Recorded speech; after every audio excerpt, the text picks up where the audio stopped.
Boa tarde, caros estudantes. Na aula de história de hoje, nós continuaremos a falar sobre o Brasil Império, dessa vez sobre o período regencial, que se estende de 1831 a 1840. Então, nós vimos anteriormente na aula sobre Primeiro Reinado que nós temos a abdicação de Dom Pedro I, no 7 de abril de 1831. Sob várias pressões de vários setores da população brasileira e sem apoio, inclusive das Forças Armadas, Dom Pedro I ele abdica e passa a interferir no conflito português, depois assumindo a coroa portuguesa, como Dom Pedro IV no caso.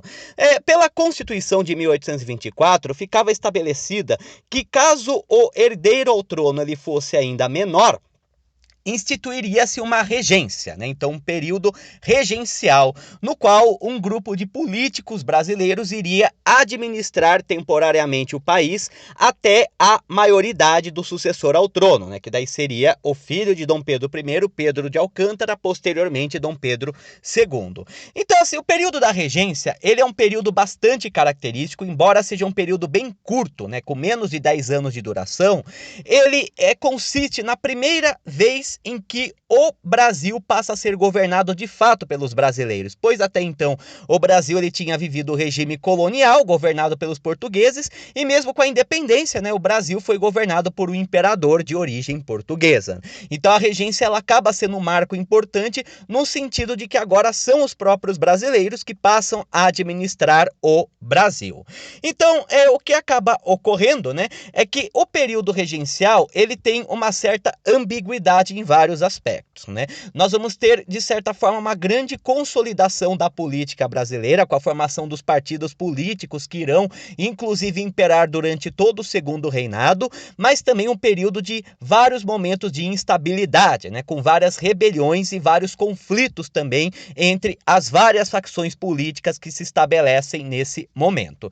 Então, a primeira regência que nós iremos ter será a chamada regência trina provisória, que vai ocorrer de abril até julho de 1831. Então, basicamente, vai ser um período em que um grupo de políticos e burocratas vai acabar administrando o Brasil, até convocar eleições parlamentares para estabelecer uma regência definitiva. No caso, nesse período, quem acaba administrando o poder executivo do Brasil são os regentes Nicolau Pereira de Campos Vergueiro, José Joaquim Carneiro de Campos e Francisco de Lima e Silva. Então, são esses três que irão administrar o Brasil temporariamente. Então, o que acaba ocorrendo é que os regentes eles deveriam ser eleitos pela Assembleia, a Assembleia estava em recesso nesse momento e por conta disso, os políticos do Rio de Janeiro estabeleceram esse governo provisório, até uma Assembleia parlamentar escolher então os regentes definitivos. Nesse período, nesse curto período de tempo que nós vamos ter uma readmissão do Ministério dos Brasileiros, que foi convocado por Dom Pedro I para agradar os setores principalmente das elites brasileiras, já que ele tinha principalmente ministérios portugueses na sua composição, mas que depois acabou sendo dissolvido por Dom Pedro I, em grande parte porque Dom Pedro I ele acaba entrando em conflito com o próprio ministério. Então, com isso, ele dissolve esse ministério brasileiro e acaba adotando um ministério português, Então, assim, a regência trina provisória, ela basicamente reorganiza esse vazio de poder que foi deixado pela abdicação de Dom Pedro I. O poder moderador, que era o poder imperial, ele também é suspenso, justamente para que os regentes não concentrassem muito poder e tentassem aplicar um golpe. E em julho de 1831 acaba sendo escolhida a regência trina permanente, eleita daí pela Assembleia Brasileira. No caso, a regência trina permanente, ela vai ter uma duração de 1831 até 1835. Então, ela vai ser composta novamente pelo brigadeiro Francisco de Lima e Silva e os deputados João Braulio Muniz e José da Costa Carvalho. Então, esses que vão ser os três regentes serão eleitos pela Assembleia Nacional. No caso, a regência, embora ela assumisse o poder executivo e administrasse o Brasil na ausência do imperador, ela tinha uma série de limitações. Então, nesse sentido, os regentes, embora eles tivessem o poder de administrar o Brasil, eles não poderiam dissolver a Câmara dos Deputados, também não poderiam perdoar ministros e conselheiros de Estado, né, salvo um caso de pena de morte que seria comutado, nem conceder anistia, né, que ficaria a cargo da Assembleia Geral. Também não poderia conceder títulos, honrarias, ordens militares e distinções, nem nomear conselheiros de Estado e nem também dispensar as formalidades que garantiriam a liberdade individual, muito menos ratificar tratados e convenções de governo ou mesmo declarar guerra sem aprovação da Assembleia Geral, né? Então, com isso, né, nós temos o governo regencial, né, que vai ser inicialmente governado por 3 pessoas, e que vai acabar, né, tendo um poder bastante limitado e vai ter que lidar com uma série de instabilidades políticas nesse momento, né? Então, um ponto que será realizado, né, um dos primeiros atos que será realizado pela regência trina permanente, vai ser a lei de 18 de agosto de 1831, né, que vai ser a fundação da Guarda Nacional, né? E o que seria a Guarda Nacional? A Guarda Nacional, ela era uma força paralela ao Exército Brasileiro. Por quê?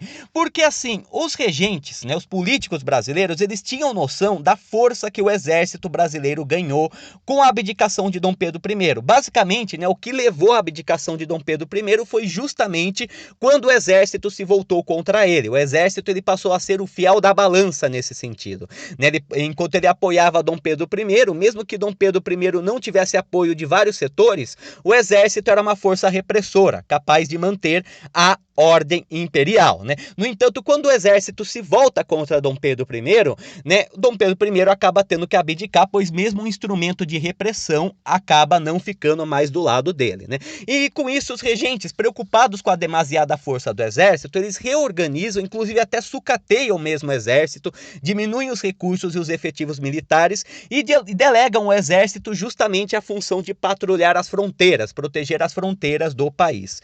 No campo do interior, né, dentro do Brasil, nas cidades brasileiras principalmente, uma força atrelada à própria regência, chamada de Guarda Nacional, seria instituído. Seria uma espécie até mesmo de uma polícia militarizada que iria atuar, né, dentro das fronteiras brasileiras, né? E a Guarda Nacional, na verdade, né, ela também era uma espécie de instrumento que era composta principalmente por cidadãos ativos de alta renda, então era necessário uma certa renda para fazer parte da Guarda Nacional e que foi usada principalmente para abafar revoltas e manter o status quo, né? Então até é interessante notar nesse sentido que a Guarda Nacional ela tinha como finalidade preservar a sociedade hierarquizada e estratificada do Brasil.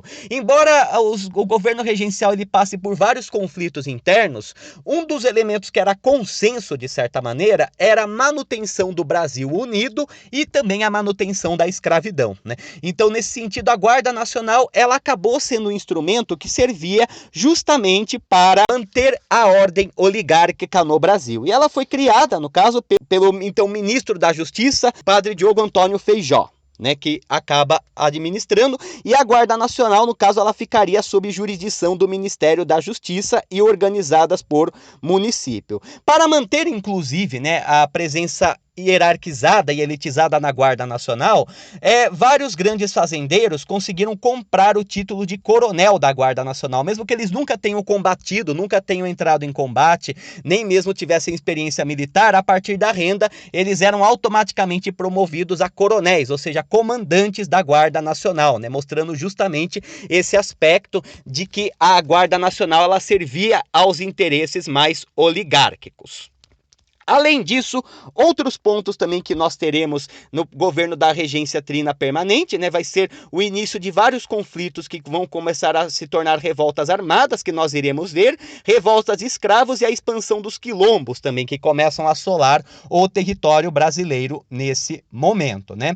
Outro ponto também importante que nós vamos ter com a regência trina permanente vai ser a instituição do Código do Processo Criminal, né, que acabou estabelecendo que a justiça do país seria organizada por município, então estabelecendo um localismo no poder judiciário, ou seja, são os juízes de cada município que iriam administrar a justiça, e no caso era eleito, né, um juiz de paz, que seria a autoridade mais importante do judiciário, com amplos poderes, né? Então, nesse sentido, né, o poder judiciário ele passa a ser na escala municipal. As cidades que não tinham juiz, tinham um juiz de outra cidade que era nomeado, né, que acabava sendo conhecido popularmente como juiz de fora, né? Então, o juiz de fora era um juiz que acabava sendo nomeado, né, para administrar uma cidade que não tinha um juiz próprio.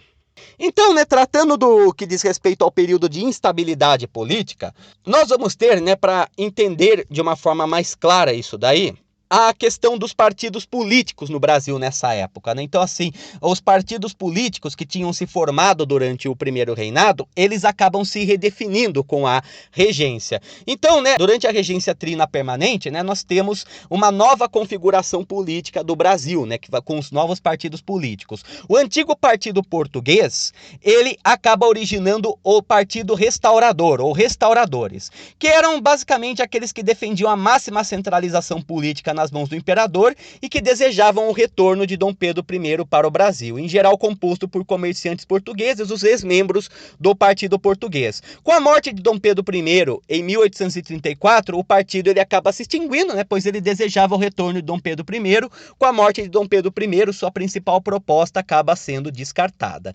Aí, o Partido Brasileiro, ele acaba dando origem ao Partido Liberal, né, que se divide em duas alas, o Partido Liberal Moderado e o Partido Liberal Exaltado. Então, o Partido Liberal Moderado, ele era formado pelos integrantes da ala moderada do Partido Brasileiro, que buscava o estabelecimento da monarquia constitucional, o caráter federalista com a autonomia das províncias, só que contrários às mudanças abruptas, né? Então, eram antirrepublicanos, antisseparatistas e anti-abolicionistas. Então, eram principalmente os grandes oligarcas brasileiros que formavam o Partido Liberal Moderado. Já o Partido Liberal Exaltado era formado geralmente por grupos políticos fora da participação política, principalmente as classes médias urbanas, né? E eram as alas mais radicais do Partido Brasileiro e que desejavam mudanças mais abruptas, né? Não havia necessariamente uma coesão interna, né? Havia várias ideias entre seus integrantes, e havia alguns que defendiam o fim do governo central e um governo federalista de fato, parecido com o dos Estados Unidos,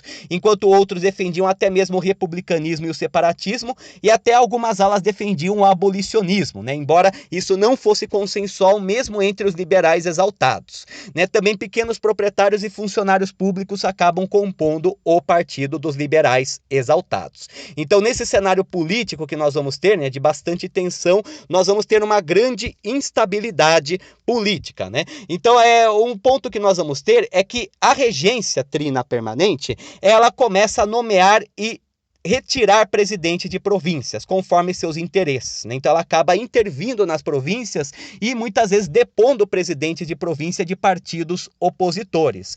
Isso leva a um acirramento dos conflitos entre essas facções, né? Já que as oposições políticas não aceitavam a imposição de um presidente que não fosse do seu partido. Por conta disso, entre 1831 e 35, nós teremos uma série de motins e levantes militares no Rio de Janeiro. Um deles será o Levante Restaurador de 1832, comandado pelo Barão de Bulol, né, que acabou, né, servindo como pretexto para uma tentativa de golpe com Padre Diogo Antônio Feijó, né. Também haverá motins no Pará, no Ceará, no Maranhão e em Pernambuco também, né. No caso de Pernambuco, nós teremos a Setembrada e a Novembrada em 1831 e a Abrilada em 1832. No Alagoas, nós vamos ter uma revolta chamada de Cabanada e a Revolta dos Papaméis também. E na Bahia é criada a Federação dos Guanais, né? Mato Grosso e Minas Gerais também acabam sofrendo vários motins nesse período. Então, esse primeiro momento da regência trina permanente é marcada por uma série de revoltas que são duramente contidas pela Guarda Nacional, mas que já mostra, né, como esse conflito político partidário que tinha marcado o Brasil, né, já no começo da regência, ele se intensifica a ponto de se tornar armado mesmo, né? E justamente a tentativa da regência de acabar tirando opositores dos cargos políticos para manter uma certa harmonia no seu governo, né, e minar a oposição, acabou acirrando uma série de motins, né, que serão contidos, mas que vão demonstrar essa grande insatisfação com a regência. Então, por conta dessa grande instabilidade, nós vamos ter uma fase, né, do final da regência trina permanente, que será o chamado avanço liberal, né? E o que será o avanço liberal? Basicamente, né, as ideias liberais elas começam a ser aplicadas e o poder do governo central começa a ser reduzido, justamente para evitar conflitos, já que a regência trina ela tentava interferir nas províncias. Então, com isso, né, as províncias e os municípios adquirem uma autonomia maior, né? Então, assim, o Código do Processo Criminal, como nós afirmamos, né, estabelecido em 1832, ele acaba dando bastante poder para os municípios, principalmente no que diz respeito à execução da justiça. Já o ato adicional de 1834 acaba suspendendo o Conselho de Estado, né, que basicamente governava junto com o imperador, que era o principal órgão, vamos dizer assim, né, que representava o poder executivo, e é criada então as Assembleias Legislativas Provinciais. As assembleias têm plena autonomia frente ao governo central, né, e também, né, acabou, né, estabelecendo bastante autonomia, né, quase independência para as províncias se autogovernarem, para inclusive impedir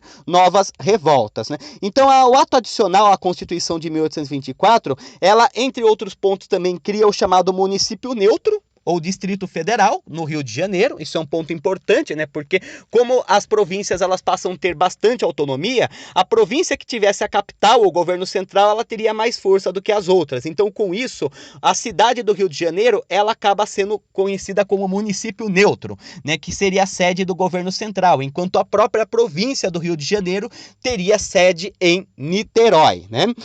Além disso também, né, o Império seria governado por um regente escolhido por eleições gerais por um mandato de 4 anos, né? Então acabava estabelecendo uma regência una, né? O Conselho de Estado era abolido e, no caso, né, as Assembleias Legislativas é que passam a administrar as províncias, né? Então, com isso, nós temos uma grande descentralização política, de forma que, nesse período, o Brasil ele existia apenas nominalmente, né? Basicamente, cada província vai ter o seu governo, vai ter a sua estrutura, vai ter os seus aspectos, né? As suas facções também que irão governar, sem que o governo central pudesse fazer muito, né? E os municípios que irão cuidar da justiça. Então, o poder central, que já era bem reduzido, ele acaba tendo sua representatividade diminuída mais ainda. Então, com o estabelecimento, né, da regência una pelo ato adicional de 1834, então, no caso, seriam feitas eleições para uma regência una, ou seja, apenas uma pessoa que iria administrar o poder executivo, mais ou menos parecido com o presidencialismo norte-americano, né, que iria governar por 4 anos, né? E justamente nesse período final, né, que nós vamos ter da regência trina permanente, nós vamos ter uma das primeiras rebeliões regenciais, né, que será chamada Rusga de Cuiabá, em 1834. A Rusga de Cuiabá foi decorrente de uma disputa entre os liberais e os restauradores no Mato Grosso, né? No caso, os liberais eles vão formar uma sociedade chamada de Sociedade dos Zelosos pela Independência, e que era adepta do antilusitanismo do primeiro reinado, ou seja, era contra a interferência dos portugueses nos assuntos políticos.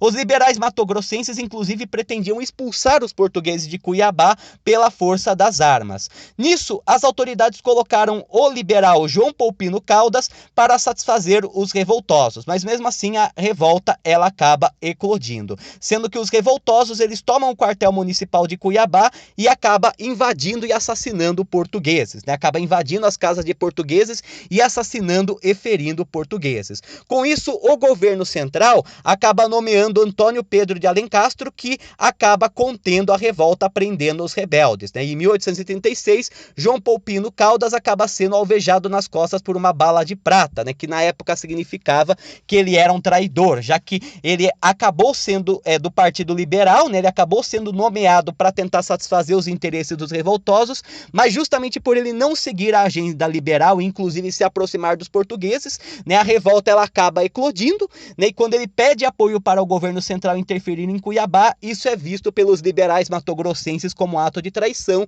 e então ele acaba sendo assassinado posteriormente, né? Até interessante notar que os portugueses eram conhecidos como pés de chumbos, né, enquanto os brasileiros eram conhecidos como cabras, né? Aí, né, logo depois, então, né, nós vamos ter a eleição da regência una, que vai ter como vitorioso, né, o padre Diogo Antônio Feijó, né, o antigo ministro da Justiça e que foi o idealizador da Guarda Nacional. Então aí se estabelece a regência una permanente, né, que vai ter como representante, né, o padre Diogo Antônio Feijó. O governo do Diogo Antônio Feijó, ele também vai ser marcado por bastante instabilidade, tanto que ele nem vai cumprir o mandato completamente, né, ele deveria assumir até 1839, no caso ele acabou, né, ficando de 1835 a 1837. Ele era do Partido Liberal Moderado, né, e começa a receber oposição dos liberais exaltados por não fazer reformas abruptas e manter a sociedade oligárquica brasileira. Também começou a receber oposição de conservadores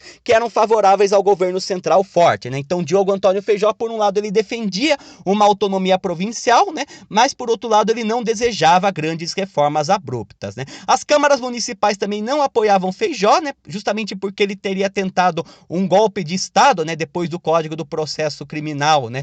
E o poder legislativo também desconfiava de Feijó por conta dos seus interesses em ampliar o poder executivo. Então os grupos políticos eles acabam se reordenando, os partidos que existiam, né, eles acabam formando os progressistas, que eram aqueles que eram favoráveis às alterações propostas por Feijó, e os regressistas, que eram mais conservadores e contrários às alterações de teor liberal promulgadas por Feijó, né? O que acaba ocorrendo nesse sentido, né, é que enquanto os progressistas defendiam maior autonomia das províncias, os regressistas já eram mais favoráveis a um poder central forte e uma contenção, né, armada, inclusive, das revoltas que começam a eclodir nesse momento e que ameaçam a unidade do país. Também, né, o governo do padre Diogo Antônio Feijó vai ser marcado por algumas das mais importantes rebeliões regenciais, que serão, né, a revolta dos malês, a cabanagem e a farroupilha também. Para tentar ampliar o poder executivo, o Feijó ele acaba governando sem o apoio da Assembleia, né? E também, né, por defender o fim do celibato clerical, né, a Igreja Católica também retira seu apoio ao padre Diogo Antônio Feijó, né? Com as revoltas em andamento e sem poder fazer nada, né, com bastante oposição tanto dos progressistas quanto dos regressistas, a Assembleia Geral, né, alega que Diogo Antônio Feijó fazia uma má condução do Brasil e por conta disso, né, ele não poderia continuar com a regência até o final, né? Então com isso Feijó ele se retira do governo em 1837 e encerra o avanço liberal. No caso, quem assume daí como regente interino é o Araújo Lima, né, que acaba sendo da facção dos regressistas, né, e que vai acabar instituindo um governo mais conservador nesse momento.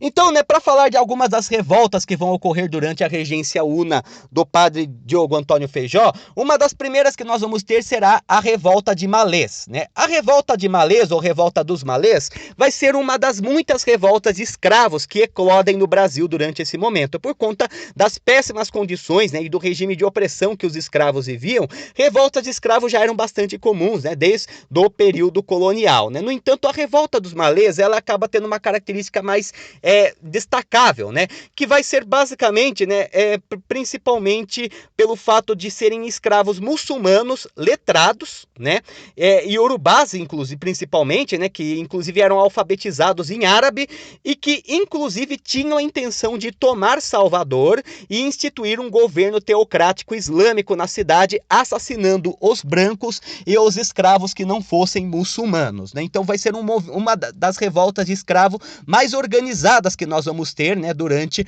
o Brasil imperial, né? Então com isso nós vamos ter a formação de um movimento bastante coeso, né? Justamente por eles saberem ler e escrever, eles conseguiam se comunicar por cartas para organizar o motim, né? E com isso então, né, começa a surgir, né, várias conspirações de uma possível revolta de escravos, né? E com isso então o governo brasileiro consegue se infiltrar na organização através de ex-escravos a seu serviço. Então, né, ele acaba contratando ex-escravos, escravos libertos, e acaba, né, como uma condição para a sua libertação, né, inclusive que eles se infiltrassem dentro das organizações dos maleses, e com isso então, né, eles iriam descobrir os planos que foram revelados ao governo brasileiro. Com isso, as milícias da Guarda Nacional descobrem a conspiração. Isso leva a um grande conflito entre soldados e escravos em Salvador, que vai resultar na execução de 5 escravos e deportação e prisão de mais de 400 nesse período. Também nós vamos ter outra revolta importante que irá ocorrer nesse período, será a cabanagem no Pará, né?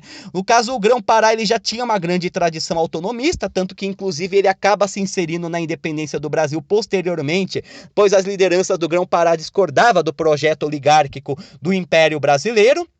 A própria colonização do Grão-Pará também acabou sendo diferenciada com relação ao resto do Brasil, por ter sido uma colônia à parte, né, desde o século XVIII, né, o estado do Grão-Pará e Rio Negro, e por conta disso, né, a região do Grão-Pará ela tinha uma certa distância, até técnica mesmo, com relação às estradas, né, com relação à comunicação com o resto do Brasil. E por conta disso, muitas vezes ela foi abandonada pelo governo central, tendo uma série de problemas sociais. As camadas populares que viviam em cabanas às margens de rios, né, sendo populações ribeirinhas, ela era composta também por negros, indígenas e mestiços que eram totalmente afastados do panorama social mais geral e não tinham direitos políticos, além de terem uma vida bastante difícil, beirando a pobreza. O que vai eclodir a revolta da cabanagem vai ser a nomeação de Lobo da Souza para governar o Grão-Pará, que vai levar muitos setores a se rebelar por conta do autoritarismo do governo dele, né? Com isso vai eclodir um levante liderado pelos irmãos Vinagre e por Félix Clemente Malcher e Eduardo Angelim, né? Que vai acabar, né, segundo orientações liberais, principalmente liberais exaltadas, tomando o governo de Belém. No entanto, né, as regências internas entre esses grupos, principalmente entre os setores da elite e os setores populares, que eram os cabanos, né, que eram as camadas mais populares de Belém, vai levar a disputas internas, né, e com isso, né, nós vamos ter a execução do próprio Félix Clemente Malcher, executado pelos rebeldes, e Francisco Vinagre morto em combate contra as tropas do governo, né. Eduardo Angelim, então, para tentar resolver a situação, ele proclama a República do Pará. No entanto, em 1836, uma esquadra imperial de José de Souza Soares acaba com o governo revolucionário em Belém e acaba mergulhando o Grão-Pará em uma guerra civil que vai até 1840, tendo como saldo cerca de 40 mil mortos. Uma das revoltas mais icônicas que nós temos no período regencial e uma das mais bem organizadas e mais duradouras será a Revolução Farroupilha, né? No caso, a Revolução Farroupilha ela vai ocorrer no Rio Grande do Sul e em Santa Catarina por conta das contendas políticas entre os liberais exaltados e os liberais moderados e os conservadores também, né? No caso, o nome Farroupilha veio do próprio governo brasileiro, né? Que no caso era um nome destinado, né, às classes populares do Rio Grande do Sul, que andavam em farrapos. No entanto, apesar disso, o movimento Farroupilha não foi necessariamente um movimento popular, né? Foi organizado principalmente por grandes fazendeiros gaúchos, assim como setores intelectuais do Rio Grande do Sul, que eram desejosos de uma maior autonomia provincial e também contrários à redução da carga tributária do charque argentino, né? Que foi o estopim, não foi apenas o charque argentino, né? Mas esse foi o estopim da Revolução, né? Já que o Rio Grande do Sul, ele produzia bastante carne seca, que era enviada para o resto do Brasil. No entanto, com a diminuição dos impostos do charque argentino, né, o charque argentino ele passa a competir diretamente com o charque gaúcho, né? Isso vai acabar prejudicando alguns setores pecuaristas do Rio Grande do Sul. Mas não foi só por isso que a Revolução aconteceu, ela ocorreu, né, em grande parte por conta do desejo de autonomia do Rio Grande do Sul e também por conta dos aspectos políticos, dos vários conflitos políticos existentes, né? Em 1875, Bento Gonçalves, que era um fazendeiro gaúcho, ele depõe o presidente de província do Rio Grande do Sul e assume o governo, proclamando a República Rio-Grandense. Depois, a luta revolucionária vai receber apoio de vários outros setores, até mesmo de militantes italianos, né, que acabam sendo perseguidos durante as guerras de unificação italiana e se estabelecem no Brasil, como Giuseppe Garibaldi, né, vai inclusive se envolver diretamente no conflito, né? Giuseppe Garibaldi também ele acaba se casando com uma brasileira, Anita, né, Anita Garibaldi, que também, né, acaba sendo uma das principais lideranças desse movimento, né, mostrando que a Revolução Farroupilha ela também tinha mulheres em sua composição, né. Pouco tempo depois, a revolta ela chega a Santa Catarina e é proclamada a República Juliana, né. As duas repúblicas elas se inspiram no federalismo americano e buscam reconhecimento externo que não acaba sendo obtido. E os combates entre o Império e os revolucionários vão durar até mesmo depois de Dom Pedro II ele assumir o poder, né? Então, com isso, nós vamos ter, né, um período de certa paralisia, pois, por um lado, a República Rio-Grandense, ou República de Piratini, como era conhecida também, assim como a República Juliana, que no caso é liderada por Davi Canabarro, né? Elas acabam não tendo reconhecimento externo, mas, por outro lado, o governo brasileiro também não consegue conter a revolução, né? Mesmo depois da maioridade de Dom Pedro II, né, a revolta continua. Isso só será solucionado quando Luiz Alves de Lima e Silva, né, o posterior Duque de Caxias, ele vai acabar sendo nomeado governador do Rio Grande do Sul, né, e vai inclusive propor um embargo, né, um isolamento à província separatista, sufocando economicamente Santa Catarina e Rio Grande do Sul, né. Com isso, com esse grande isolamento, e depois, né, com já Dom Pedro II se efetivando no trono, os revolucionários eles aceitam uma negociação em 1845 com a Paz de Poncho Verde, né, em que o Rio Grande do Sul e Santa Catarina retornam ao Brasil. Em contrapartida, os soldados revolucionários seriam incorporados ao exército imperial com a mesma patente da revolução. Os rio-grandenses escolheriam seu presidente de província, havia anistia geral aos revolucionários, os escravos que lutaram na guerra permaneceriam livres e aumentaria a carga tributária do charque argentino para que os pecuaristas gaúchos tivessem o domínio do charque, né, do comércio de charque no Brasil. Então, embora a Revolução Farroupilha não tivesse mantido a independência de Santa Catarina e Rio Grande do Sul, ela foi de certa forma vitoriosa, né, sobretudo porque ela conseguiu garantir uma série de demandas, principalmente dos setores das elites revolucionárias e mesmo a manutenção da liberdade dos escravos que lutaram, né, pela Revolução Farroupilha. Já em 1837, né, nós vamos ter daí a fase final da regência, que será a regência permanente, né, a regência una permanente de Araújo Lima. Como afirmado, então, Diogo Antônio Feijó ele recebe oposição tanto dos setores liberais quanto dos setores conservadores. Todas essas revoltas eclodem durante o seu governo e, com isso, ele acaba sendo forçado a abdicar. Nisso, então, né, quem acaba assumindo interinamente a regência é o Araújo Lima, que era mais da ala regressista, né? Tanto que seu governo é conhecido também como o regresso conservador. No caso, os regressistas conseguem apoio na política por conta das várias revoltas liberais que eclodem no Brasil nesse momento, né? Com o grande medo da fragmentação do Brasil e mesmo da abolição da escravidão. Então, com isso, os conservadores eles começam a receber um apoio maior nesse período, né?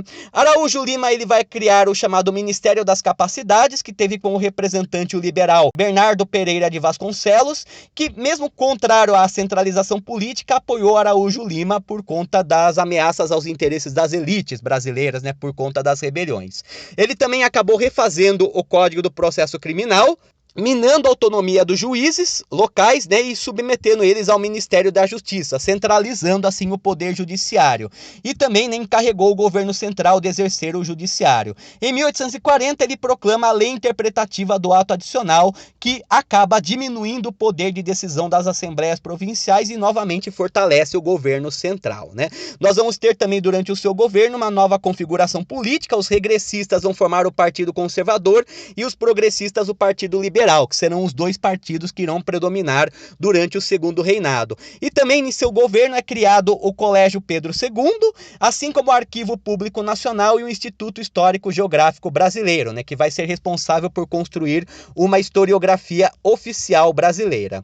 No seu governo nós teremos também algumas rebeliões, né, entre elas a Sabinada, que vai ocorrer de 1837 a 1838, que vai ser inspirada pela Farroupilha, né? No caso, a Sabinada ela vai ser uma revolta da elite baiana, de Salvador principalmente, que vai ocorrer por conta da insatisfação dos baianos com relação ao governo regencial e o alistamento obrigatório, né, na Guarda Nacional para combater a Farroupilha. Os revoltosos, né, que vão ser liberados por Francisco Sabino Barroso, que inclusive era bastante admirador de Bento Gonçalves e Giuseppe Garibaldi, ele, junto com alguns de seus adeptos, tomam Salvador e proclamam a República Baiense. No caso, a intenção dele não era uma república baiana definitiva, né? O que ele pretendia com isso era que a Bahia ficasse independente até que Dom Pedro II alcançasse a maioridade, então a Bahia iria se reintegrar ao Brasil. O problema dele não era com o Brasil, era com a regência, principalmente de Araújo Lima. E com isso, então, né, ele acabava defendendo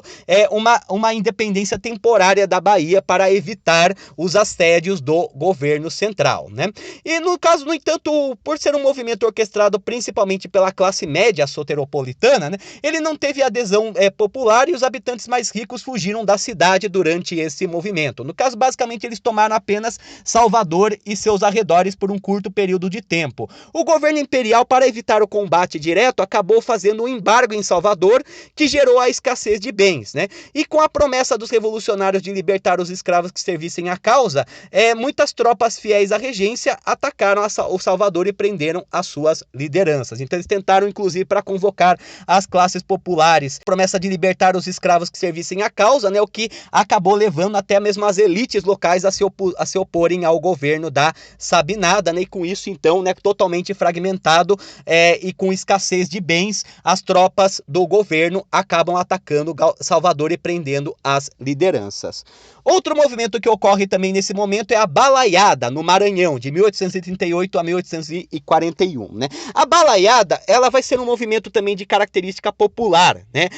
O Maranhão, assim como o Grão-Pará, também foi uma colônia à parte durante a maior parte da sua história, né? O estado do Maranhão e depois o estado do Maranhão e do Piauí, e também foi uma região bastante abandonada pelo governo imperial, né? Com basicamente 200 mil habitantes na província que viviam em situação de miséria, sendo a maioria escrava ou mestiça, né? Os balaios, inclusive, eles eram pequenos artesãos das camadas populares que faziam cestos, né, chamados balaios, daí que veio esse nome. Em 1838, né, um mestiço chamado Raimundo Gomes, apelidado na região de Cara Preta, ele invade a cadeia da Vila da Manga para libertar seu irmão, que teria sido preso injustamente por conta do assédio da Guarda Nacional. Esse ato ele acabou mobilizando várias parcelas marginalizadas da população maranhense que tomam vilas e reivindicam melhorias nas condições de vida. Aí então, né, o Raimundo Gomes, ele acaba recebendo o apoio do fabricante de balaios, né, Manuel Francisco dos Anjos Ferreiras, né, que prometeu assassinar todos que não fossem da sua raça ou classe, né, e Cosme Bento das Chagas, que foi um negro que liderou mais de 3 mil escravos fugidos. Então a balaiada já foi um movimento mais popular. Em 1839, eles acabam tomando a cidade de Caxias, no Maranhão, e ameaçam São Luís. Com isso, o então coronel Luiz Alves de Lima e Silva, ele acaba organizando uma contra-revolução em 1840 e contém a revolta, né? E com a chegada de Dom Pedro II ao poder, é concedida a anistia de mais de 2.500 revoltosos, mas as lideranças, né, ainda iriam resistir por mais de um ano, né? Até isso que valeu, inclusive, a promoção, né, de Luiz Alves de Lima e Silva para Duque de Caxias. No caso, ele tem o nome de Duque de Caxias por conta da sua intervenção, né, na balaiada, né, na cidade de Caxias, no Maranhão. Então, mesmo Araújo Lima, com um governo mais centralizador, ele ainda não tinha agradado vários setores e justamente o autoritarismo do seu governo potencializou novas revoltas, né? Com isso, então, vários políticos brasileiros que eram totalmente contrários a esse período de instabilidade e o medo também de que novas revoltas populares eclodissem ou mesmo que o Brasil ele acabasse se fragmentando, que nem ocorreu com a América Espanhola, foi formado o chamado Clube da Maioridade, né? Então, com isso, vários liberais afastados do poder, assim como conservadores temerosos de revoltas populares, vão formar o chamado Clube da Maioridade. O Clube da Maioridade foi um grupo político que tinha como finalidade tentar anteceder a maioridade de Dom Pedro II por aspectos legais, né? E com isso daí, Dom Pedro II ele acabaria assumindo o trono e por conta disso, né, a regência iria se acabar, né? Eles acreditavam que a regência foi um governo bastante instável e por conta disso, né, com a chegada de Dom Pedro II ao poder, né, nós teríamos o retorno da estabilidade no Brasil. Inicialmente, o Clube da Maioridade acabou consultando diretamente o jovem Dom Pedro II, que na época tinha 14 anos, perguntando se ele desejava ser imperador naquele momento, no que o jovem príncipe Pedro de Alcântara, né, respondeu que sim, que desejava. Com isso, então, eles acabaram articulando um golpe que acabou, né, depondo Araújo Lima, né, e aprovou constitucionalmente a maioridade de Pedro de Alcântara aos 14 anos, que então é coroado Dom Pedro II, o que dá início daí ao segundo reinado, o período mais longo da história do Brasil Império, né? Então, né, esse que foi o período regencial, um período bastante curto, mas bastante significante também. Apesar da instabilidade política, das lutas entre as facções políticas, assim como das várias rebeliões, algumas que chegaram a cindir dividir temporariamente o território brasileiro, foi a primeira experiência que nós temos, né, de uma participação eleitoral, né, e até mesmo um governo dos próprios brasileiros, né? Até mesmo o próprio governo da Regência Una lembrava muito, né, o governo presidencial, né? É claro que no caso o voto era censitário e apenas aqueles que tinham uma grande renda anual poderiam eleger ou serem eleitos, né? Então a regência, por um lado, ela acabou representando essa primeira experiência federal que será retomada na República, assim como também uma experiência de decisão política por parte das elites brasileiras, assim como a administração do Brasil pelos próprios brasileiros e uma rotatividade de poder baseada no federalismo americano e no liberalismo europeu, né? No entanto, né, apesar disso tudo, a regência ela não só manteve, como ainda aumentou a ordem oligárquica existente até então, né? Então, como afirmado, apesar das diferentes facções, né, um interesse comum da maior parte delas, com exceção talvez de algumas alas dos liberais exaltados, era a manutenção da escravidão e a unidade do Brasil, né? E isso, de certa forma, acaba sendo mantido. E as guardas nacionais, que acabam sendo fruto da regência, elas acabam representando justamente, né, essa militarização do próprio poder oligárquico, né? Tanto que, posteriormente, né, os coronéis, né, os comandantes das guardas nacionais, que eram também os senhores de terra, eles passam a ter uma grande participação na política brasileira e até no começo da República mesmo eles vão dar origem ao coronelismo, né? Pois eles eram fazendeiros, grandes proprietários de terra, mas que tinham patente militar de coronel por conta da sua renda, né? Sendo comandantes da Guarda Nacional, que apesar de estar submetida ao Ministério da Justiça, em teoria, né, de fato, ela acabava se submetendo aos interesses das grandes oligarquias, né? Enquanto o exército acaba tendo o seu papel bem reduzido, pelo menos até a Guerra do Paraguai, né, que depois irá ocorrer no decorrer do Segundo Reinado, né? Então, essas que seriam algumas das características gerais do governo regencial no Brasil. Então, posteriormente, nós iremos retomar, né, a história do Brasil Império com o Segundo Reinado, que é a última e mais longa das etapas da história do Brasil Imperial. Uma boa tarde a todos e tudo de bom.